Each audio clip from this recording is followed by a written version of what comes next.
Hello guys, my name is Nasir. और दोस्तों, आज मैं आपको ग्रेविटेशनल चैप्टर के बारे में बताऊंगा।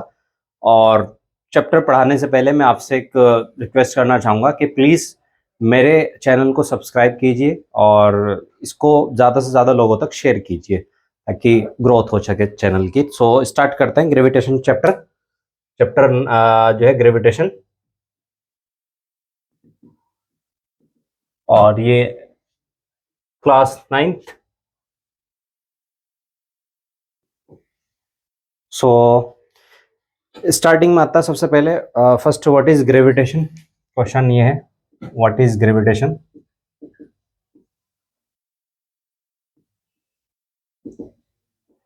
वो ग्रेविटेशन क्या है? सो बेसिकली ग्रेविटेशन क्या होता है कि हर एक आपको पता ही होगा कि ग्रेविटेशन डिस्कवर्ड बाय न्यूटन, यानी कि इसके बारे में सबसे पहले न्यूटन ने बताया। और क्या बताया कि कोई भी जो ऑब्जेक्ट होता है, जब हम उस ऑब्जेक्ट को ऊपर की ओर, जैसे सपोज दैट ये कोई अपर एरिया है जिसके कोई लिमिट नहीं है, लिमिटलेस है, और ये लैंड है, तो यहां से आप किसी ऑब्जेक्ट को ऊपर की ओर हवा में उछालते हो, या फिर कोई ऑब्जेक्ट ऊपर से गिरता है, जैसे कि पेड़ पे से गिरा, या फिर जो है ना सपोज दैट कहीं से भी ऊपर के किसी ऑब्जेक्ट से ऐसे ऐसे गिरा यहाँ से, तो कोई ऑब्जेक्ट है, या तो वो ऊपर से गिर रहा है, या फिर आपने नीचे से किसी ऑब्जेक्ट को, ब्लॉक को ऐसे ऊपर की ओर उछाल दिया है, तो वो ऑब्जेक्ट जो है वापस घूम के अर्थ की ओर, लैंड की ओर ही आ जाएगा। या फिर जो ऊपर से गिरेगा तो वो ऊपर ही नहीं रह जाएगा, या ऊपर ही नहीं चला जाएगा, वो भी नीचे आ जाएगा। तो ये किस वजह से हुआ है? This is because of gravity. ये हुआ ग्रेविटी की वजह से, और इस ग्रेविटी की प्रोसेस को ही ग्रेविटेशन बोलते हैं। This process is known as gravitation. और प्रोसेस क्या है कि कोई भी चीज अर्थ की ओर खींचती है, अर्थ की ओर खींचती है, उसके मैग्नेटिज्म की ओर खींचती है। इस ग्रेविटी की एक वैल्यू होती है हर चीज के लिए, जो होती है 9.8 मीटर पर सेकेंड। यानी कि कोई भी चीज जो है अर्थ की ओर इतनी स्पीड से नीचे गिरती है, कोई भी ऑब्जेक्ट इतनी स्पीड से अर्थ की ओर नीचे की ओर बढ़ता है 9.8 मीटर पर सेकेंड की स्पीड से। जैसे कि आपने स्टोरी भी सुनी होगी कि न्यूटन बैठा हुआ था और उसके ऊपर सेब गिरा था, तो उसको ये आइडिया आया कि सेब मेरे सर पर ही क्यों गिरा, ये ऊपर के ऊपर ही क्यों नहीं रह गया, नीचे ही क्यों आया। तो सबसे पहले आइडिया ऐसे इन्वेंट हुआ था, ऐसी बात नहीं है।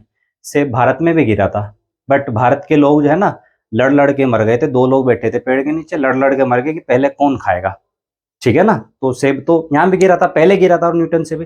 बट क्योंकि हमारी क्रिएटिविटी थोड़ी अलग तरह की है, तो हम खाने में लड़ रहे थे, और उसने ग्रेविटी की डिस्कवरी कर दी, न्यूटन ने। तो ये पूरा कॉन्सेप्ट है ग्रेविटेशन के बारे में। अब हम इसकी कुछ लॉज की बात कर लेते हैं। पहला जो इसका लॉ है ग्रेविटी का, that is universal law of gravitation है। तो मैं आपको एक्सप्लेन करता हूँ। फर्स्टली मैं इसको रफ कर देता हूँ, डस्टर देना।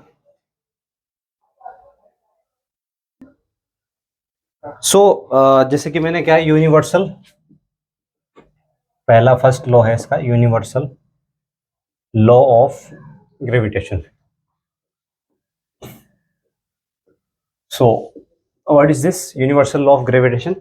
ये क्या होता है, तो इसके लिए हम देख लेते हैं। सपोज दैट यहाँ पर दो ऑब्जेक्ट है, object A and object B.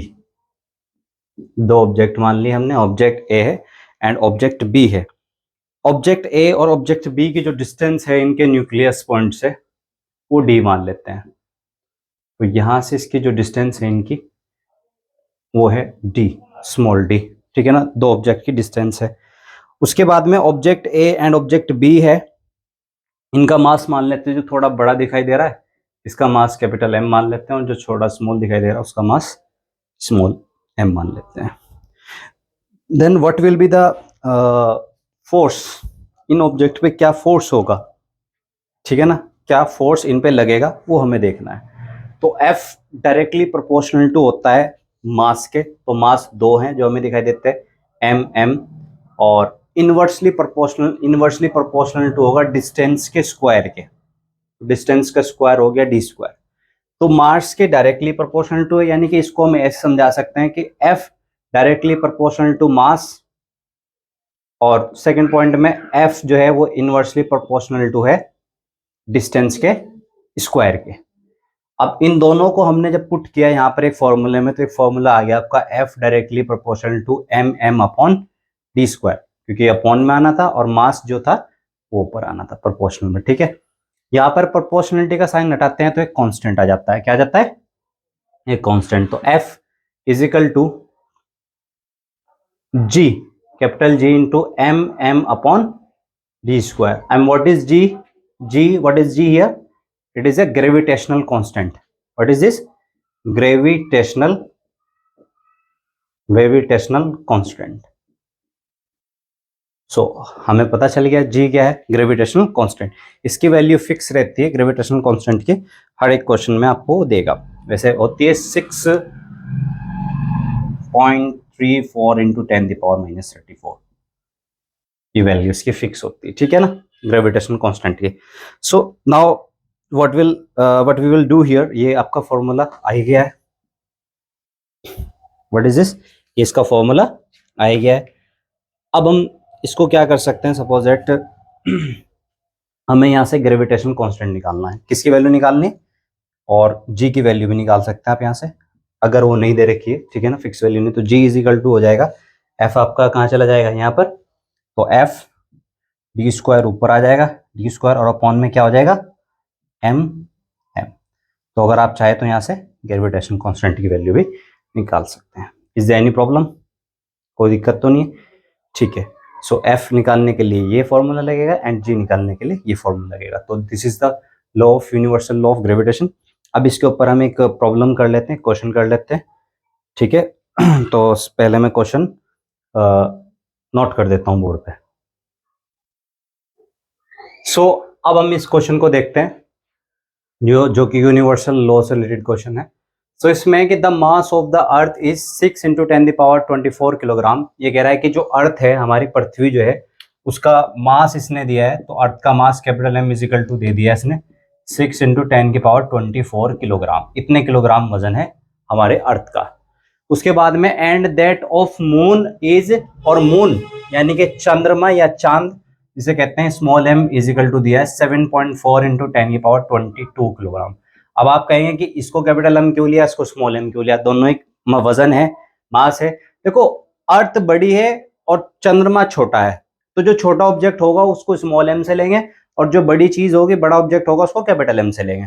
तो अर्थ है, अर्थ का वेट कितना हो गया, इतना हो गया, और मून का वेट इतना हो गया, ठीक है ना। आगे किलोग्राम में ये दिया है इसने, मास दिया है, ठीक है ना।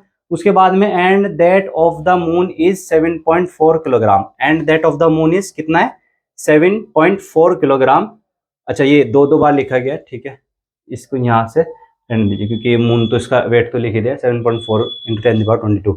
उसके बाद में ये वाला पोर्शन काट दीजिए। If the distance between the earth and the moon, तो डिस्टेंस दी है, तो डिस्टेंस को किसे नोट करते थे हम, डी से।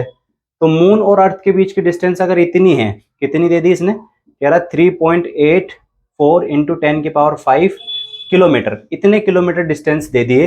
किसकी डिस्टेंस दे दी है, धरती और चांद के बीच की, हमारी जो अर्थ है और जो मून है उसके बीच की डिस्टेंस यानी कि दूरी इतनी दे दी गई है।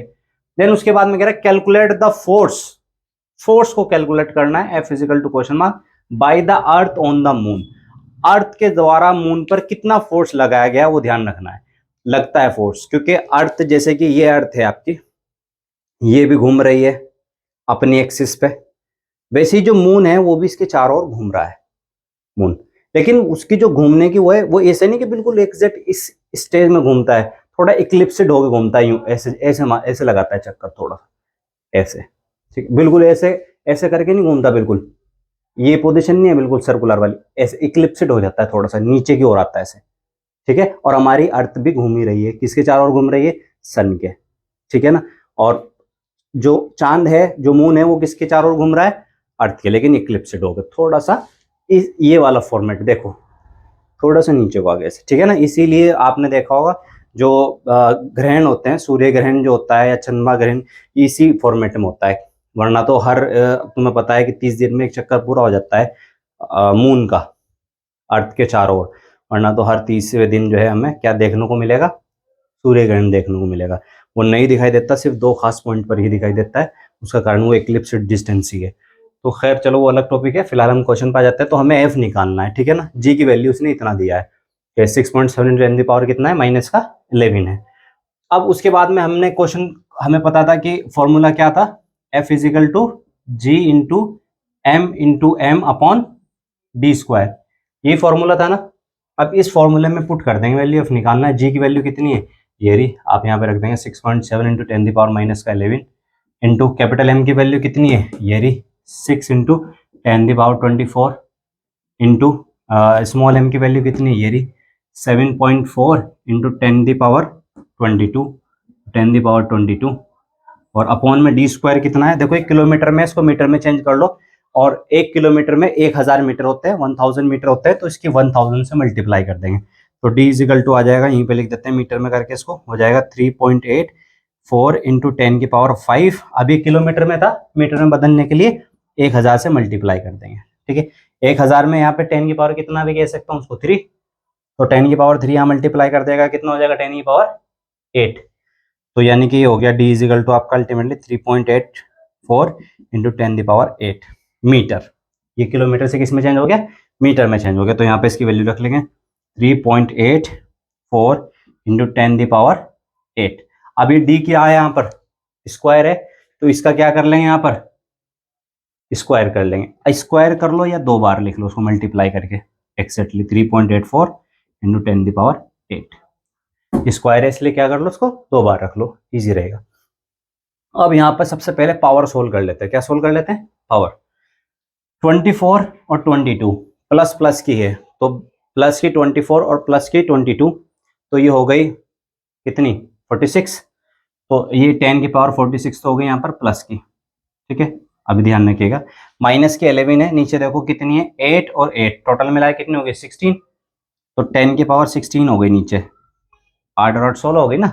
अभी ऊपर जाके किसकी हो जाएगी, माइनस की, जैसे ऊपर लेके जाते हैं ना तो किसकी हो जाती है, माइनस की। अब माइनस की 16 और माइनस की 11 कितनी हो गई 27, तो माइनस की 27 हो गई, तो काट कैसे कर लेंगे, माइनस की 10 की पावर माइनस की 27, 46 में से 27 घटाओ कितना बचेगा, बताओ 46 में से 27 बोल के बताओ,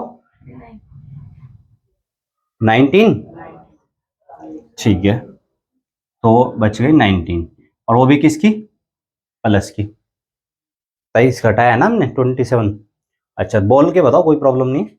अब f इजिकल टू कितना रह गया है, ये हमें देखना है, f इजिकल टू कितना रह गया, मतलब जो भी रह गया फिलहाल उसे एक बार यहाँ पर रख लेंगे, 6.7 इंटू 6 इंटू 7.4 इंटू 10 की पावर कितनी रह गई थी 19, एंड अपॉन में कितना रह गया था यहाँ पर 3.84 इंटू 3.84, ठीक है, कोई प्रॉब्लम नहीं। पॉइंट से पॉइंट क्या कर लो, यहाँ पर हटा लो, यहाँ पर पॉइंट है देखो, ये पॉइंट हटा लिया, कितने कितने उसके बाद में डिजिट के बाद में था, ये 2 डिजिट के बाद में 1 2, तो यहाँ से ऊपर के 2 डिजिट वाले पॉइंट हट जाएंगे, ये भी हट जाएगा, ये भी हट जाएगा, क्योंकि 1 डिजिट के बाद में ये था, 1 डिजिट के बाद में ये था, तो इस वाले पॉइंट से ये वाले पॉइंट हट गए, कोई प्रॉब्लम नहीं है। फिर ये वाला पॉइंट हटाएंगे तो कितने अंक के कितने डिजिट के बाद में था 2, तो ऊपर 10 की पावर कितनी चली जाएगी 2, 19 में 2 और जोड़ देंगे कितना हो जाएगा 21, तो यहाँ पर 21 कर लेंगे पावर को, ठीक है। अब इनके मल्टीप्लाई कर लो, ठीक है ना, या कट सकते हैं, देख लो 2 से कट जाएंगे, इन्हें 2 से क्या कर दो, कट कर दो, देखो आराम से कट जाएगा, ये कट जाएगा 2 से कितनी बार 3 बार, और ये कितनी बार कट जाएगा 2 से, 2 1 जा 2 और 2 9 जा 18 और 2 2 जा 4, 192 टाइम्स कट जाएगा, और ये भी 192 टाइम्स ही कट जाएगा, सेम 2 से कट गए। अब देख लो ये 3 से कट सकते हैं क्या, ये 3 से कट सकते हैं क्या, कट जाएगा, ये कट जाएगा 3 से एक बार, 3 1 जा 3, और ये देखना 3 6 जा 18, और एक इधर आ जाएगा 12 हो जाएगा, 3 4 जा 12, 64 टाइम कट जाएगा, ये भी कितनी टाइम कट जाएगा 64 टाइम कट जाएगा, 3 से ये भी कट गए। फिर देख लो और क्या कट सकता है, 67 है यहाँ पर, और यहाँ पर 74 है, तो अब ये 2 से कट जाएंगे, फिर से ये 2 से कितनी बार कट जाएगा 74,